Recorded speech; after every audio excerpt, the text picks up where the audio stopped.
ସାକାର ନା ନିରାକାର? ଲେଖକ ଶ୍ରୀ ମନୋଜ ଦାସ। ମହାରାଜ, ଆପଣ ଜାଣନ୍ତି, ଆମେ ଜାଣୁ ଯେ ଈଶ୍ୱର ନିରାକାର, ସେ ଅନନ୍ତ। ତାଙ୍କୁ ସାକାର ରୂପ ଦେବା ଅର୍ଥ ତାଙ୍କୁ ସୀମିତ କରିବା। ମଣିମା, ମୁଁ ଠିକ କହୁଛି ନା ଭୁଲ କହୁଛି? ଭୁଲ କହୁଥିଲେ ମତେ କ୍ଷମା କରିବେ। ରାଜ୍ୟର ଦୂର ପ୍ରାନ୍ତରୁ ଆଗନ୍ତୁକ ପଣ୍ଡିତ ଜଣଙ୍କ ରାଜାଙ୍କୁ ଏ ନିବେଦନ କଲେ। ପଣ୍ଡିତେ, ତମେ ଠିକ କହୁଛ, ଏହା ତ ଅତି ସାଧାରଣ ସତ୍ୟ। ଏହାର ବିରୋଧ କରିବ ସେଭଳି ବାପର ପୁଅ କିଏ ଅଛି? ମହାରାଜଙ୍କ ତରଫରୁ ମହାମନ୍ତ୍ରୀ କହିଲେ, ଆଜ୍ଞା, ଆମ ଗାଁ ପାଖରେ ବାରାଣାସୀରୁ ଆସି ରହିଛି ଜଣେ ଶିକ୍ଷକ। ସେ କହୁଛି ଭଗବାନ ସାକାର, ତାଙ୍କୁ ଯେଉଁ ରୂପରେ ପୂଜା କଲେ ଚଳିବ। ଏହା ଆପଣଙ୍କ ପ୍ରତି ଅବଜ୍ଞା ନୁହେଁ? ପଣ୍ଡିତେ ଅଭିଯୋଗ କଲେ ଓ ବିଦ୍ରୁତ୍ମକ ଢଙ୍ଗରେ କହିଲେ, ମାନେ ମୁଁ ପରମ ବ୍ରହ୍ମଙ୍କୁ ବେଙ୍ଗ ବା ବିଛାଟିଏ ରୂପରେ ଦେଖିଲେ ବି କ୍ଷତି ନାହିଁ? ଇଏ ତ ବଡ଼ ବିଷମ ବ୍ୟାପାର। ଖାସ୍ ଈଶ୍ୱରଙ୍କ ସମ୍ପର୍କରେ ଏଭଳି ଅଦ୍ଭୁତ ଧାରଣା ଯଦି ଲୋକଙ୍କ ଭିତରେ ପ୍ରଚାର ହେବ, ତେବେ ରାଜ୍ୟରେ ଶୃଙ୍ଖଳା ରହିବ? ପ୍ରଥମରୁ ହିଁ ଏଭଳି ଧ୍ୟାନ ଧାରଣାର ପ୍ରତିରୋଧ ହେବା ଆବଶ୍ୟକ।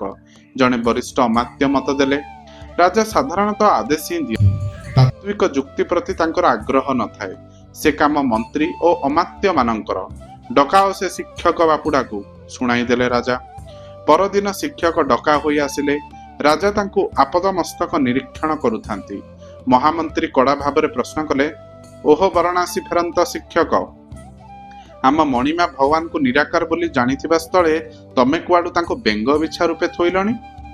ସତ୍ୟ କେମିତି ବିକୃତ ବା ଅତିରଞ୍ଜିତ ହୋଇ ପ୍ରଚାର ହୁଏ, ସେ ବିଷୟରେ ଶିକ୍ଷକଙ୍କର ଯଥେଷ୍ଟ ସାଧାରଣ ଜ୍ଞାନ ଥିଲା। ସେ କହିଲେ, ମହାରାଜ, ମହାମନ୍ତ୍ରୀ ଓ ଅମାତ୍ୟ ବର୍ଗ, ମୁଁ ଈଶ୍ୱରଙ୍କୁ କେଉଁ ପ୍ରକାର ଉପସ୍ଥାପନା କରିଛି ସେ ସମ୍ପର୍କରେ ଆପଣଙ୍କ ପ୍ରଶ୍ନର ଉତ୍ତର ଦେବା ପୂର୍ବରୁ ମୋତେ ଛୋଟ ମାମୁଲି ପ୍ରଶ୍ନଟିଏ କରିବାର ଅନୁମତି ଦିଅନ୍ତୁ। କର ପ୍ରଶ୍ନ। ରାଜା ଅନୁମତି ଦେଲେ। ଶିକ୍ଷକ 5 ଟୁକୁରା କାଗଜରେ କ'ଣ ଲେଖିଲେ। କାଗଜ ଗୁଡ଼ିକୁ ଭଙ୍ଗା ଭଙ୍ଗି କରି ସେ ରାଜା, ମନ୍ତ୍ରୀ ଓ 3 ଜଣ ବରିଷ୍ଠ ଅମାତ୍ୟଙ୍କୁ ଖଣ୍ଡିଏ ଖଣ୍ଡିଏ ଧରାଇ ଦେଇ ବିନୀତ ଭାବରେ କହିଲେ, ଦୟାକରି ପ୍ରଶ୍ନଟିର ଉତ୍ତର ଆପଣମାନେ ସେ କାଗଜରେ ହିଁ ଲେଖିଦିଅନ୍ତୁ। ଅବିଳମ୍ବେ ଲେଖା ହୋଇଗଲା। ଶିକ୍ଷକ କାଗଜତକ ସଂଗ୍ରହ କରି ଆଣି କହିଲେ, ମହାରାଜ, ମୁଁ 5 ଗୋଟି ଯାକ କାଗଜରେ ଅତି ସହଜ ପ୍ରଶ୍ନଟିଏ ଲେଖିଥିଲି। ବର୍ତ୍ତମାନ ଆପଣମାନେ ଦେଇଥିବା ଉତ୍ତର କ୍ରମାନ୍ୱୟରେ ପଢୁଛି। ପ୍ରଶ୍ନଟି ହେଲା, ମାଟି କ'ଣ? ମହାରାଜ ଲେଖିଛନ୍ତି, ମାଟି ହେଲା ଆମର ଆଧାର। ମହାମନ୍ତ୍ରୀଙ୍କ ଉତ୍ତର, ଆମକୁ ଯିଏ ଶସ୍ୟ ଯୋଗାଏ ତାହା ମାଟି। ଦ୍ୱିତୀୟ ମନ୍ତ୍ରୀଙ୍କ ବକ୍ତବ୍ୟ, ମୃତ୍ୟୁ ପରେ ଆମ ଦେହ ଯେଉଁଠାରେ ମିଶିବ ତାହା ହିଁ ମାଟି। ତୃତୀୟ କହୁଛନ୍ତି, ଜଳଠୁ ତାହା ଅଲଗା, ତାହା ମାଟି। ଚତୁର୍ଥ ଉତ୍ତର, ମାଟି ହିଁ ଆମ ମା। ଶିକ୍ଷକ ଟିକେ ରହିଯାଇ କହିଲେ, ମହାରାଜ, ଏସବୁ ବ୍ୟାଖ୍ୟାରୁ କେଉଁ ଗୋଟାକ ଠିକ, କେଉଁ ଗୋଟିଏ ଭୁଲ? ରାଜା ସାମାନ୍ୟ ଚିନ୍ତା କରି ଉତ୍ତର ଦେଲେ, ସବୁଗୁଡ଼ିକ ଠିକ। ମହାରାଜ ଯଥାର୍ଥରେ ଜ୍ଞାନୀ, ସେ ସବୁଗୁଡ଼ିକ ଠିକ।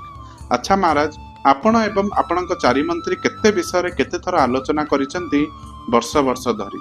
କେତେଥର ପରସ୍ପର ସହମତ ହୋଇଛନ୍ତି? ପରସ୍ପର କେତେ ଉତ୍ତମ ରୂପେ ଜାଣନ୍ତି? ଏହା ସତ୍ତ୍ୱେ ମାଟି ଭଳି ଏକ ଅତି ପରିଚିତ ସ୍ଥୂଳ ବସ୍ତୁ ଉପରେ ଯଦି 5 ଜଣଙ୍କର ବକ୍ତବ୍ୟ ଭିନ୍ନ ହୋଇପାରେ, ତାହା ପୁଣି ବକ୍ତବ୍ୟ ମଧ୍ୟ ଠିକ ହୋଇପାରେ, ତେବେ ଈଶ୍ୱରଙ୍କ ଭଳି ସୂକ୍ଷ୍ମ ବ୍ୟାପକ ଅନନ୍ତ ବିଷୟ ଉପରେ ଯେ ଆମ ପରସ୍ପର ମତ ଭିନ୍ନ ହେଲେ ବି ପ୍ରତିମତ ଠିକ ହୋଇପାରେ, ଏଥିରେ କାହିଁକି ଆମ ସନ୍ଦେହ କରିବା? ଏଥର ରାଜା ମନ୍ତ୍ରୀ ବା ଅମାତ୍ୟମାନଙ୍କ ମତକୁ ଅପେକ୍ଷା ନ କରି କହିଦେଲେ, ତମେ ଯଥାର୍ଥ କଥା କହିଛ ଶିକ୍ଷକ। ଈଶ୍ୱର ଅନନ୍ତ, ତେଣୁ ତାଙ୍କ ସମ୍ପର୍କରେ ଅନ୍ତହୀନ ଧାରଣା ସୃଷ୍ଟି ହୋଇପାରେ। ହଁ ମହାରାଜ, ଈଶ୍ୱର ଅନନ୍ତ ବୋଲି ଅନନ୍ତ, ଅସଂଖ୍ୟ ରୂପରେ ସେ ପ୍ରତିଭାତ ହୋଇପାରନ୍ତି। ସତ କହିଲେ, ବେଙ୍ଗ ଓ ବିଛା ଭିତରେ ଯଦି କେହି ଈଶ୍ୱରଙ୍କ ସତ୍ତା ଅନୁଭବ କରିପାରେ, ସେଥିରେ ଈଶ୍ୱରଙ୍କ ମହତ୍ତ୍ୱ ହିଁ ପ୍ରତିପାଦିତ ହେବ। ସେ ଯେମିତି ମହାନ ସୂର୍ଯ୍ୟ ରୂପରେ ଅଛନ୍ତି, ସେମିତି ଧୂଳିକଣା ରୂପରେ ବି ଅଛନ୍ତି।